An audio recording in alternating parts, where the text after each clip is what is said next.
पितृदोष है, ये आपको कैसे मालूम पड़ेगा?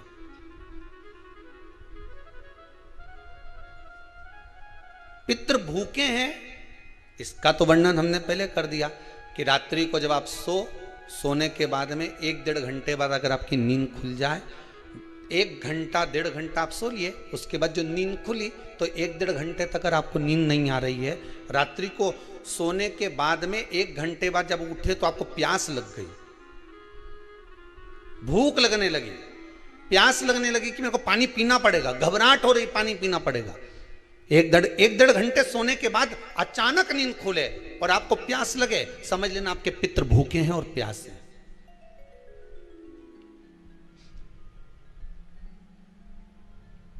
वो भूखे और प्यासे हैं, उनको जल की जरूरत है।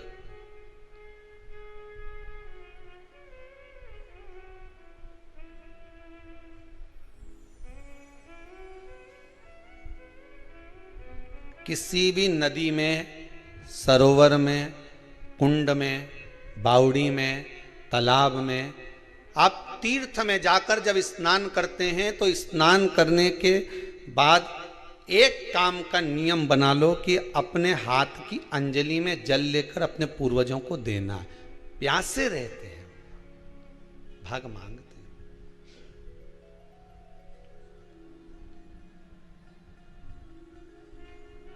भाग प्राप्त करना। 3 वृक्ष पितरों के तुल्य हैं।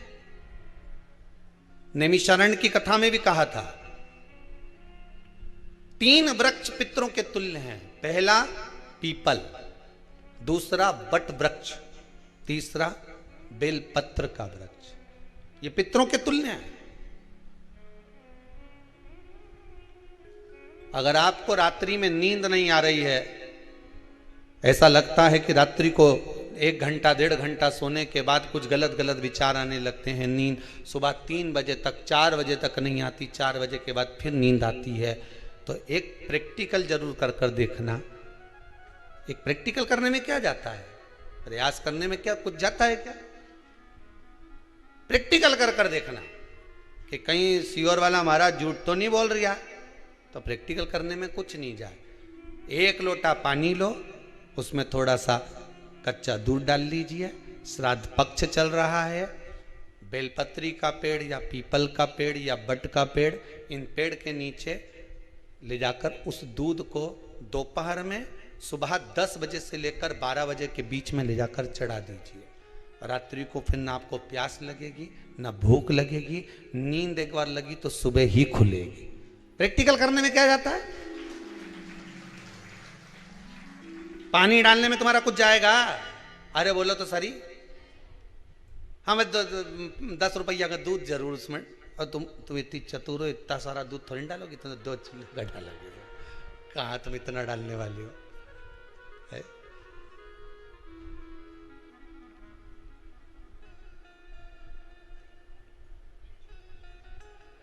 कहा बहुत चतुर चतुर लोग हो रहे संसार में हो, भले पूजन पाठ नहीं करे पर कहीं का एकदम मिलने आ जाए ना, क्या अम्मा जी है क्या पाठ कर रही है, फिर वो भी बैठ गई तुरंत, अभी तो सोई थी,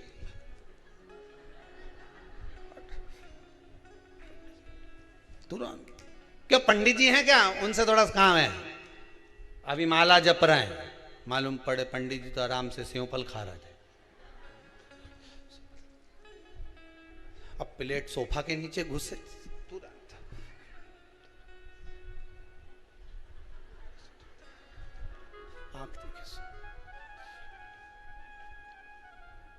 प्रैक्टिकल करने में क्या जाता है, कुछ भी नहीं बिगड़ेगा। ये तो बस जल डालोगे तुम्हारा ही कुछ अच्छा हो सकता है, बाबा की कृपा है।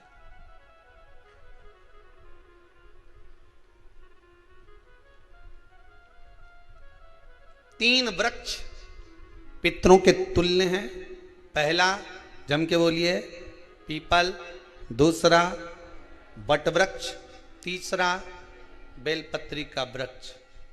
तीनों पीपल के वृक्ष में 52,000 ब्राह्मण एक साथ निवास करते हैं, इसलिए पितृतुल्य है। बट वृक्ष ब्रह्मा जी के मस्तक से बना, इसलिए पितृतुल्य है। और बेलपत्री का वृक्ष माता पार्वती जी के अश्रु से बना। जब आंसू गिरे थे माता जगत जननी जगदम्बा पार्वती के, उस समय पर पितृलोक में हलचल उत्पन्न हो गई थी। हमारी नातिन की आंख में आंसू कैसे आ गए? मैनावती की पुत्री है,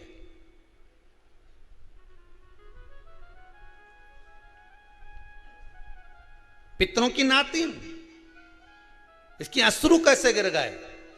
पार्वती जी ने कहा ये आंसू नहीं, मेरा पुण्य भाग प्रकट करती हूं बेलपत्री के रूप में। तो पितरों ने वर दिया था कि ये बेलपत्री का वृक्ष हमारा आशीर्वाद है, इसके नीचे अगर कोई दीप लगाता है, शिव को स्पर्श कर चढ़ाता है, उसके पितरों की शांति होगी। हम स्वयं उसको आशीर्वाद देने के लिए पधारेंगे। बेलपत्र का वृक्ष पितृतुल्य।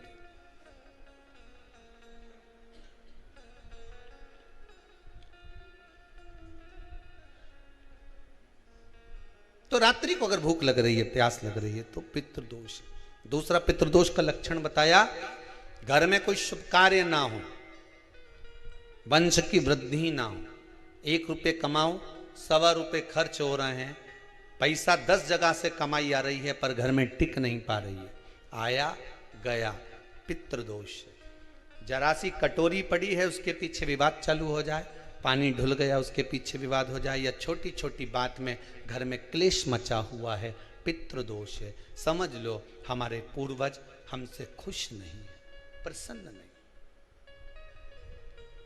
कोई कहता है गुरुजी श्राद्ध बड़े बेटे को करना चाहिए कि छोटे को करना चाहिए? शिव महापुराण की कथा कहती है, अगर जायदाद का पूरा हिस्सा बड़े ने लिया हो और तुमने अपनी माता का दूध ना पिया हो तो एक ही को कर लेने दो। अगर माता का दूध पिया है और अगर एक अंगूठी भी ली है, जरा सा एक कपड़ा भी अगर सास का लिया है, तो श्राद्ध तो तुझे करना ही पड़ेगा, करना ही पड़ेगा। तूने मेरा दूध पिया है तो बिल्कुल जम के तो बोलो। अगर तुमने उनका कुछ खाया है तो अब एक काम और हो सकता है, गुरुजी वो श्राद्ध अगर हम नहीं करें और बड़े भैया करें और हम उन्हीं के यहाँ चले जाएं तो चले जा, मना कौन कर रहा है? पूड़ी का तेल तू ले जा, खीर का दूध 2 थैली तू खरीद के ले जा। जितना वहां वो सेवा करे उतनी सेवा तुम करो।